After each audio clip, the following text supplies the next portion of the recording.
Houve o cometimento de uma infração.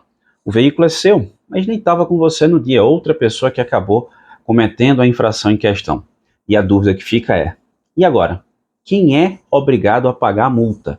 A pessoa cometeu a infração ou o proprietário do veículo? Essa dúvida ela é comum e recorrente aqui no canal, daí a ideia de fazer um vídeo falando sobre o tema, porque as pessoas ficam nessa dúvida de quem é que vai ser responsabilizado pelo pagamento da multa. E essa dúvida tem muito a ver também com a responsabilização pela própria infração, pelo cometimento da infração em si. Então, para você entender, vamos falar primeiro sobre responsabilidade da infração. De acordo com o Código de Trânsito Brasileiro, lá no seu artigo 257, algumas pessoas podem ser responsabilizadas pelo cometimento da infração, tanto pessoa física quanto pessoa jurídica. Mas aqui eu vou focar nos dois principais, que é o comum, é a dúvida do dia a dia, que é o condutor e o proprietário do veículo. Nesse mesmo artigo 257, no seu parágrafo 2º, nós temos a previsão de que o proprietário ele vai ser sempre responsável pelas infrações relacionadas ao veículo. Quando eu estou falando de infração relacionada ao veículo, eu me refiro à infração de equipamento obrigatório do veículo, documentação do veículo. Isso são infrações de responsabilidade do proprietário, ele que vai ser responsabilizado. Em outras palavras, a pontuação vai para o prontuário dele, tá certo? O proprietário também é responsável pela habilitação legal e compatível dos seus condutores. Significa dizer que você deve saber muito bem a quem você empresta o seu veículo. Porque se você emprestar o seu veículo a uma pessoa que não tem habilitação, os dois vão ser autuados, ele por não ter habilitação e você, proprietário, por ter entregue ou permitido que aquela pessoa sem habilitação tomasse posse do veículo e passasse a conduzi-lo na via. Então, essas são as responsabilidades do proprietário. Já o condutor, ele é responsável pelos atos que ele pratica na direção do veículo. A exemplo de um excesso de velocidade, avanço sinal vermelho, falta de cinto de segurança, dirigir e manuseando o telefone celular, sem capacete, alcoolemia, enfim, isso é responsabilidade do condutor. Se houve abordagem, no momento da constatação da infração, o próprio agente já identifica ali o condutor na lavratura do auto de infração. Então a responsabilidade, eu me refiro à pontuação, vai para ele, diferentemente daqueles exemplos anteriores, licenciamento em atraso, equipamentos que vão para o proprietário, essas vão para o condutor, tá certo? Ou, imagina lá, o condutor foi abordado, estava sem o cinto de segurança, o agente já identifica, a pontuação vai para ele agora. Nas infrações de responsabilidade do condutor em que não há abordagem, cabe ao proprietário indicar o réu infrator. Exemplo, o condutor avançou o sinal vermelho do semáforo, o proprietário é notificado, tem que indicar o real infrator. Se não fizer isso, a responsabilidade recai sobre ele, em relação à pontuação. E existe ainda a figura do principal condutor, né, que você pode indicar, através da sua carteira digital do trânsito, quem é aquela pessoa que habitualmente conduz o veículo, ou que vai conduzir o veículo naquele momento. A indicação é simples, feita pela carteira digital do trânsito, em que você atribui a essa pessoa a responsabilidade pelas eventuais autuações que venham a ocorrer. Tem um outro vídeo nosso, uma explicação mais detalhada sobre essa questão de principal condutor, que eu vou deixar na descrição desse vídeo o link, caso você queira dar uma conferida e entender um pouco melhor para a gente não fugir do tema aqui inicialmente proposto, tá certo? Então, o proprietário indica o real infrator, se ele não indicar, a responsabilidade recai sobre ele. Em relação à pontuação, foi uma infração por falta de capacete. Se houve abordagem, o condutor vai ter o direito de dirigir suspenso, porque falta de capacete da suspensão.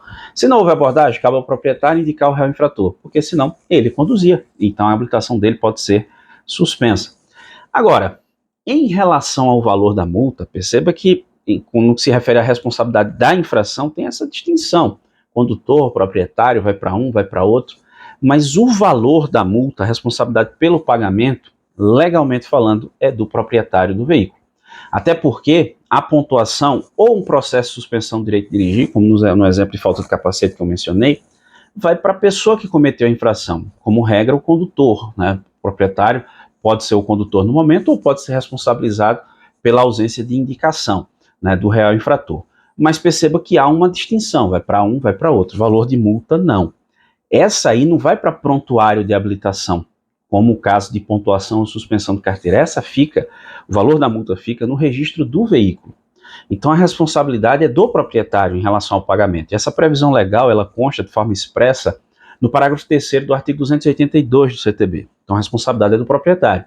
Significa dizer, em outras palavras, que se você empresta seu veículo para alguém, imagina, um parente seu, um amigo seu, olha, empresta teu carro, vou precisar fazer uma viagem no final de semana, mas domingo à noite trago o carro de volta. Na viagem ele ultrapassa em local proibido, infração gravíssima, vezes 5, R$ 1.467,35. De repente você colocou ele como principal condutor, a pontuação vai para ele. Ou você indica ele como principal condutor, beleza, mas o valor da multa fica no registro do veículo. Aí é nesse ponto que eu quero chegar.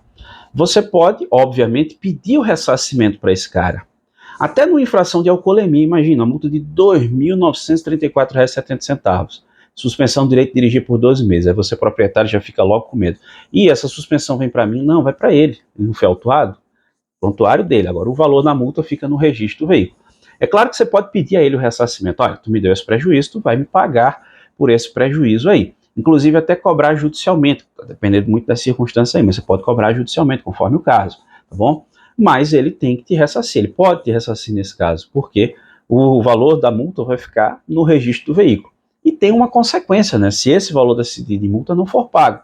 Porque se você não paga, ao final do processo administrativo, até porque independentemente de qualquer coisa, tem direito à defesa, recurso de segunda instância, enfim, mas se ao final do processo aquele valor passar a ser devido ali, ele integra o licenciamento. Tu vai ter que pagar esse valor da multa para licenciar o veículo. Se você não pagar o valor da multa, não licencia o veículo. Se for flagrado conduzindo o veículo que não esteja devidamente licenciado, porque tem esse valor em aberto, então é infração, lá no inciso 5 do artigo 230, ó, infração gravíssima, 7 pontos no prontuário do proprietário do veículo e outra multa de R$ 293,47. Além disso, vai ser aplicada a medida administrativa de remoção do veículo. O veículo é removido, só sai de lá quando você regularizar a situação. Então, daí a necessidade de buscar esse tipo de acordo, ou saber muito bem para quem você empresta o veículo.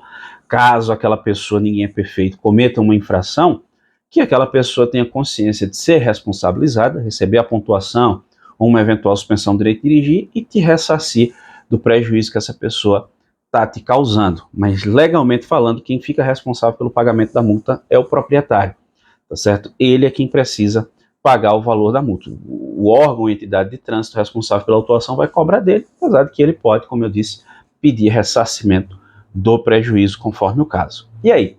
Já se deparou com essa situação? Já passou por isso? Ficou com dúvida? Concorda com algo? Discorda de algo? Fique à vontade, vá deixando aí nos comentários.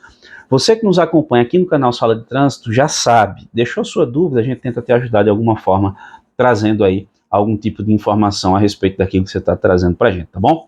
Eu agradeço muitíssimo a você que me acompanhou até aqui, um grande abraço e até a próxima.